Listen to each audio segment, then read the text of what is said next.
the Race for the White House panel. David Gregory, Pat Buchanan, Rachel Maddow, and Eugene Robinson. The real excitement of the evening, we want to introduce our panel. NBC's David Gregory, the Washington Post, Eugene Robinson, who is an MSNBC political analyst, MSNBC political analyst Patrick J. Buchanan, Rachel Maddow of Air America Radio, who's also an MSNBC political analyst. There they are, David. All right, thanks very much to both of you. Every night on Race for the White House, we convene the panel and we talk about the headline. That's where I want to start tonight. What is our headline tonight? I'll begin on what these candidates have to prove, and I'll focus on Barack Obama. I do think for him, he's got to show that he can weather Reverend Wright. That's a test tonight. Also, weather his style, his temperament, this unwillingness on Obama's part to play the conventional wisdom game and engage Hillary Clinton the way that some have said that he should. Whether that is working or whether it's proving him to be too aloof because he doesn't engage, and whether that's going to play out in the polls. Pat, what have they got to prove tonight?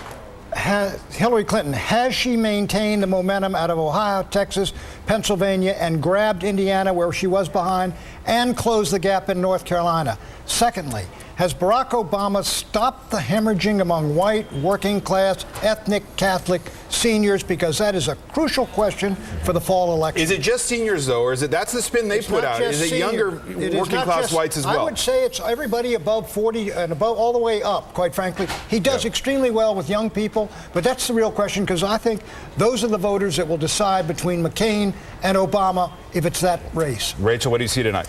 Tonight, I think it is status quo versus expectations, because the status quo, the expectations game here, it's all about whether or not this race continues indefinitely or whether there is some reason and some means for the Democratic Party to end it. I think everybody's expecting tonight, the common wisdom is that it will be a split decision, and that will mean that the campaign continues indefinitely. Right.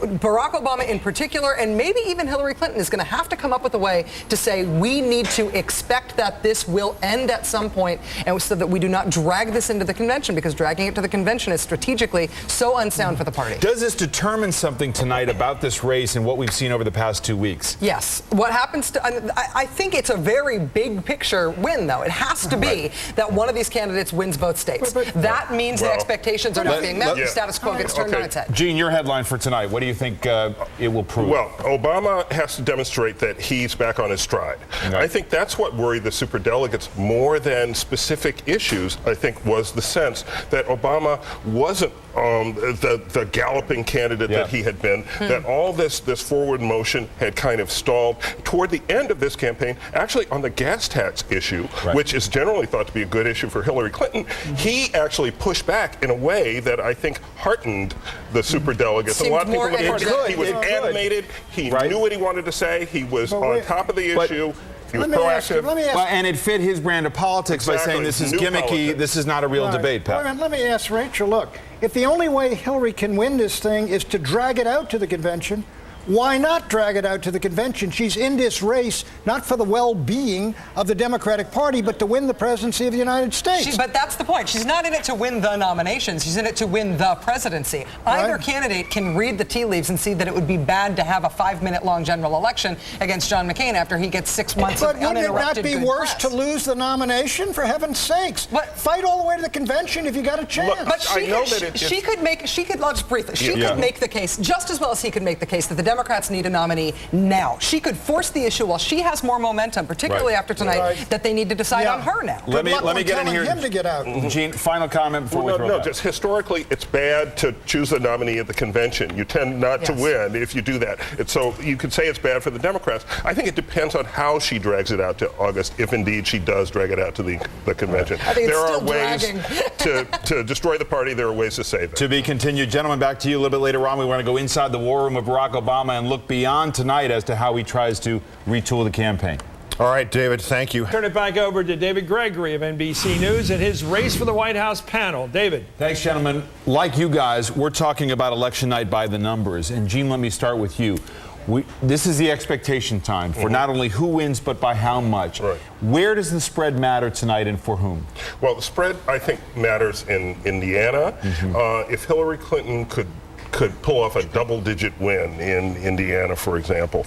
She could, she'd have more to stand on to claim that she had somehow changed the game tonight, or that she had really made her case. Or reinforcing support, as Chris talked about, among older voters, among white working class voters. Right. Denying him entry into that key group that he needs to repair. Right. Of course, the flip side is how does she do with African American voters? And if he swamps her there, then we're back where we were before we got to Indiana or North Carolina. All right, but Pat, in North Carolina, the dynamic here is like Pennsylvania was for Hillary Clinton.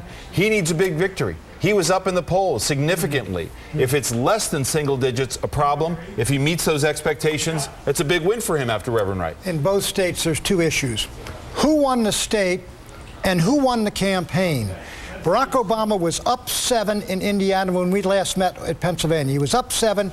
He could lose by double digits, which means he probably lost up to 20 points in 2 weeks. He was up 20 in North Carolina.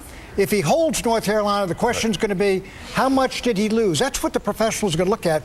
How did he do campaigning for 2 weeks in these crucial states? Did he gain or did he lose votes? But Rachel, take on this quick. If in North Carolina he gets more votes, more popular votes than Hillary Clinton did in Pennsylvania, he's going to have something to crow about. Well, yes, if he were the one who was talking about the popular vote as a relevant metric. Unfortunately, that's all been coming from the Clinton campaign, so it might look a little bit disingenuous for him to first start bragging about that now once he's sealed that up. I think the real wild card today is Republicans and independents. Independents can vote in both of these states. Republicans can vote in Indiana. We're getting reports from both states, from reporters in both places, that says that crossover turnout is very, very high. Nobody knows how much of it is on purpose mischief making or Operation Chaos kind of stuff. The bragging rights, very important. Obama's bragging rights early on from Iowa, all these other places, was all this Republicans coming up whispering in his ear. He was getting the Republicans and the independents. Hillary Clinton was divisive. She couldn't win. If he's beginning to lose them,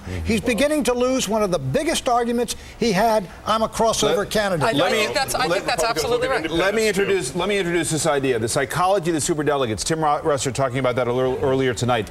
Party unity is going to be a big factor. Some of the exit polling that is coming out that's being reported on. Nearly 6 in 10 Obama supporters in Indiana say they'd be dissatisfied if Clinton were the nominee. And listen to this. Clinton voters who say they'd choose McCain over Obama in a general election is approaching 40% in Indiana. Wow. The superdelegates have to look at this, Gene, and say, this is a real issue in terms of whether we let this race go on. Yeah, all this says to the superdelegates is we really need to end this thing, and we need to end it as soon as we can. Yeah. But the reality of it is that if they're both, if they both hold serve today, we're going to go on. All right, more to come. Keith, back to you. David Gregory, thank you.